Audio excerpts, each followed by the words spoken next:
Hello, YouTube. It's good to see you all.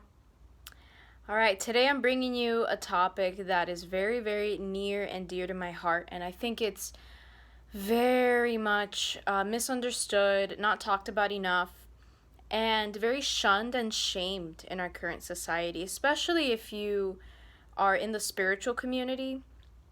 All right, if you like yourself are like myself are a yogi, or you've been really practicing the art of disidentification and transcending the ego, things like that. um, this might be a very hard topic for you to swallow. It might be a hard topic um, for people to agree with you on, and for people to support you on. But we're gonna talk about it, all right? So we're gonna talk about anxious attachment and how that may be sabotaging your relationships, as well as what to do about it. So, I'll probably do a whole separate video on anxious attachment and what that is, but just at a very brief, just to make it very brief, if you are someone that identifies as having an anxious attachment style, this means that you're the type of person that maybe people in the past have called you clingy or needy. You're the type of person that really wants and craves emotional closeness to people, who needs attention, who wants attention, um, who feels a panic, a sort of like you go into a state of like panic when people are distant from you, or um, when someone withdraws their love from you. And so, I'll just give you a brief example. Let's say that you have a partner, and you've been living with your partner for however many years, and then one day he says, "Hey, like I feel like I need to take a break, be with myself, like just go on vacation for a week and I'll be back." Um that for a regular person may may be completely fine. This person may say, "Well, yeah, yes, honey, do your thing, do what you need to do, take that time by yourself." Now, someone with an anxious attachment style may start freaking out. So, here are the stories that will run through your head. "Oh my gosh, he's leaving me. Why is he leaving me? I must not be enough. He's gonna abandon me. He's gonna find someone. When he goes on that vacation, he's gonna find a lady and he's never gonna come back. He just wants to stay away from me. He hates me," etc., etc. It's like this spiral of emotions.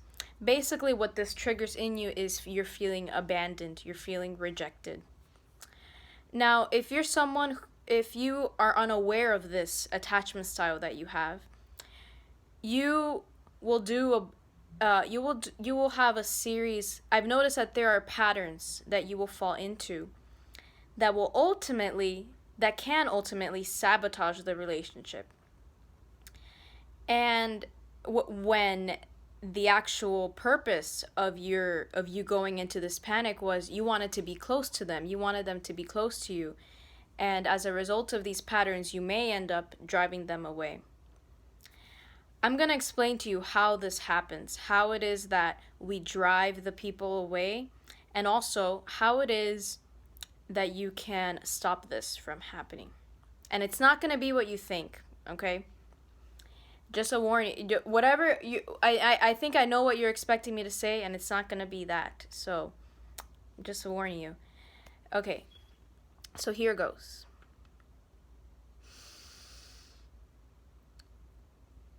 Going back to the example of your partner or even a friend, you feel an emotional closeness with this person. They feel like someone you trust, someone that's there for you. You are very intimate with them. Maybe you have very long conversations with them, and they're you let them into your world. They're in your world. They help you when you have felt anxious, maybe about other people or about other situations. They've been there for you. They have proven to you that they are cherished people in your life. And then one day, let's say they get a boyfriend, they get a girlfriend, or they move, or they start going through something of their own where they're just not able to be there as much as they were before. Okay? This is completely normal, but this is what happens. So let's say the moment that you start feeling even a little bit of distance from this person, and it can be so acute, they could just have like another thing on their mind and not be as attentive towards you. The moment you start feeling that little bit of anxiety, the stories begin, the programs begin. Oh gosh, okay, they probably don't like me anymore. They don't want to be my friend as much. Okay, I feel really anxious. I feel really shitty about this. But this is what we normally do. We stuff it down. So you stuff it down. You're like, okay, this person doesn't want to be with me anymore. I feel really bad. I feel really hurt, but I'm going to stuff it. Then, as time passes by, the anxiety continues to fester and fester. You're stuffing down your hurt. You're stuffing down your pain. You're feeling like they hate me. They're going to abandon me. I feel horrible. I feel terrible. But you stuff it down. You don't tell them anything. So then the resentment starts to build. You start getting angry at them. They're not there for me. Why are they not here? Oh wow, yet again they said that they were going to leave early. Yet again they said they were going to go hang out with their friends instead of me. Clearly I'm not important to them. Clearly I'm not worthy enough to them. Okay, so then the bitterness, the resentment comes in. You keep spiraling. It keeps festering. Then resent comes in. You start feeling resentful of the person. You go up to them and you're like, you apparently like to go to work all day and just leave me at home with the kids. And you know what? It's clear that you don't fucking give a shit about me, whatever. So it escalates either to that either you lash out at them, the resent builds in and then you start becoming aggressive, or the anger and the resentment comes in and you start distancing yourself. So here's alternative 2. You feel resentful. You're like, they fucking hate me. They're not there for me ever. And so then you say, in order to protect myself, I'm going to cut myself off from them. So you cut yourself off from them. You say, you know what, if they don't want to be there for me, I'm not going to be there for them either. They clearly are better without me. Their life is way better without me. They don't want me in their lives. So you know what, I'm going to do the same thing. I'm going to ignore them. I'm not going to be there for them anymore. I'm not going to chase them anymore. So then you go into that pattern of withdrawing your love, right? And so it festers to the point where you either ended up completely cutting yourself off from them, or you ended up lashing out at them so badly that they run away in terror and hide, and they're like, I can't be with you, you are crazy, bye, right? And then you end up with the same fear that you had at the very beginning of losing them, you end up actually losing them. Ouch. Now, first thing I want to say about this is, if this is you, know that you are not alone. You are not a bad person. This doesn't mean there's something wrong with you. I am like this too. There are many beautiful people that are like this too, and it's just highly misunderstood. So I'm here to unwind. I'm here to uncork the misunderstandings, okay? Another thing I want to say about this is that if you resonated with anything at all, then this applies to you, okay? Whether you are on the giving end, where you resonate as the type of person that does this, or you're the person that has been on the receiving end of someone who has an anxious attachment style. So you have either done this in relationships, or this has been done to you. All of a sudden, your close friend comes to you and lashes out at you out of nowhere, or says, we're not friends anymore, and just cuts themselves off from you out of nowhere. This is why that's happening. This is what happens to them. Now, if you are someone who identifies with this, if you have sabotaged your relationships in this way or in these ways, here is what the missing link is, what the missing piece is. What's going to help you to stop this from the very beginning? The very first time that you had an anxious feeling, the very first time that your heart leapt and you thought, they're going to leave me, they don't like me, did I do something wrong? What's going on? Fuck. The very first moment you have that little bit of anxiety, you don't stuff it down. What you do instead is you feel it, you acknowledge it, and let them in on it. I'm going to say this again. Let them in. You usually don't want to let them in, right? You usually say, I'm not going to tell them that I feel this way because they're going to think I'm crazy. They're going to think I'm stupid.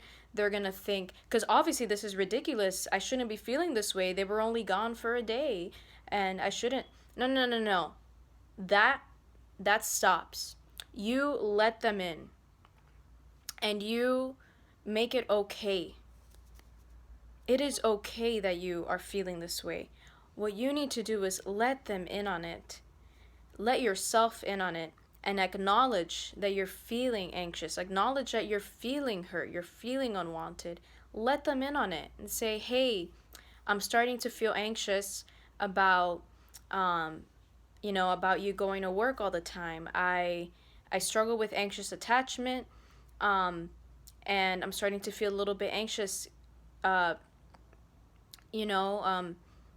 Can you reassure me, or can we make this change, this transition a little more smoother together? Like, can you reassure me that you don't hate me, whatever, and can you be there for me as I go through this transition of feeling anxious as you make this transition to more hours, right? Let them in on your healing, okay? Us individuals who identify as someone with an anxious attachment style, we're not meant to do this work alone. I'm going to say this again. We're not meant to do this work alone. You don't have to do it alone. There are some things you are going to want to do alone. Like when you start feeling these feelings of anxiety, you're going to want your tools, okay? Have your tools for the anxiety. Read more, watch more content like this. Read content about anxious attachment. And I'm going to post a link to one of my favorite friggin' people in the world that talks about this. Begin to immerse yourself in that content and begin to learn about your patterns and be with yourself, be with your emotions. If you need to go into a meditation to feel the anxiety and to allow that anxiety to be there and to soothe yourself through it, do it. Soothe yourself and show up for yourself in that, and let them in. The moment that you start letting the other person in, and the moment that you begin healing that yourself, so having both of those parts, letting them in and healing it for yourself, you're going to start to undo these patterns very, very quickly. And you're going to start to really see change and see healing from these patterns. You're going to see that there are going to be friendships that falter. There are going to be people that can't handle it, but there are going to be people that can. There are going to be people that are like, I understand your patterns. I know you get anxious during transitions, and I'm still here for you. I'm still going to be there no matter what.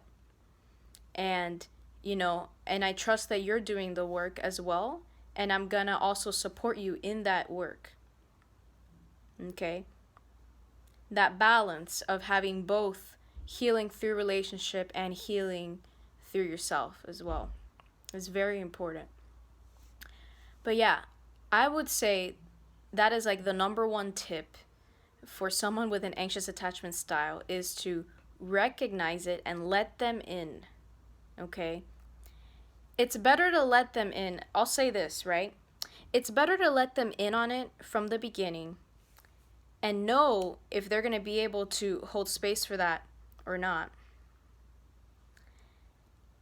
rather than not letting them in, not saying anything at all, healing it just yourself, only you, not mentioning a thing, and then later on recognizing that, holy crap, they're not going to be there for me when it gets really bad, or like when I need them to be on it, they're not going to be there.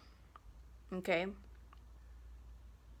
So do the internal work, do your own work, and let them in. Trust me. Yeah. One last thing I want to say is that this takes time to heal. Some relationships are going to be sabotaged. You are going to end up losing some people, and that is part of the healing too, okay? And just know that it is not your fault. It is not your fault.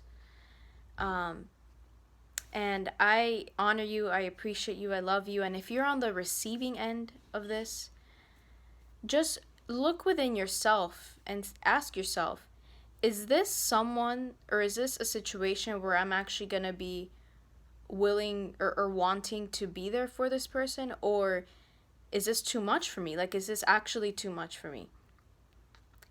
And the most important thing I'd ask myself is, am I expecting them to change? Like, do I want them to heal this right away? Because let me tell you, it's not going to be healed right away, okay? If you're in it with someone with an anxious attachment style, you're in it for the long haul, okay? It's not going to be healed in 2 seconds. It's not going to be healed.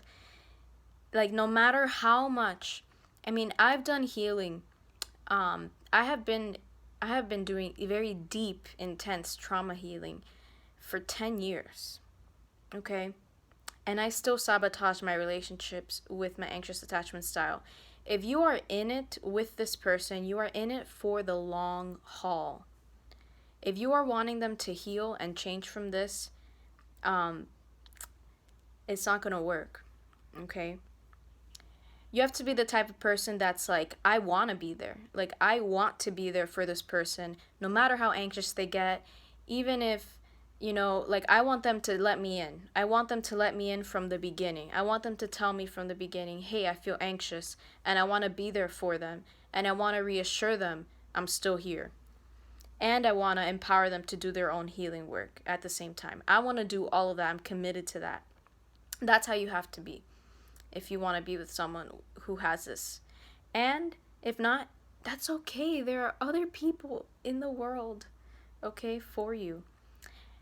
And for my anxious types, there are other people in the world for you too. There are people who are gonna want to be there and give you what you need at all times and empower you to do your own work.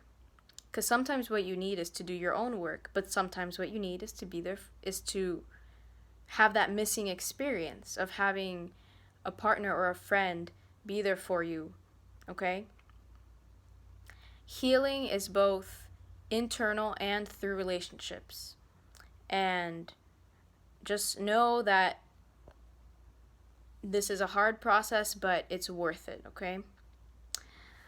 Well, let me know if this helped, guys. I'm pretty new to this channel, and I want to keep creating content like this, but I'm super sporadic about it. Feel free to subscribe, like, follow me on Instagram and Facebook, Monica Heals. Monica Heals, that's my name everywhere. MonicaHeals.com is my website. It's like half done, whatever. I'm not worrying about that. It's not half done, okay? It's like 3/4 done. You can still go on and look at me and contact me through there. Have a beautiful rest of your day and keep moving along this journey. It is a long haul journey, but it is worth it. And enjoy it along the way, guys. Peace. Namaste.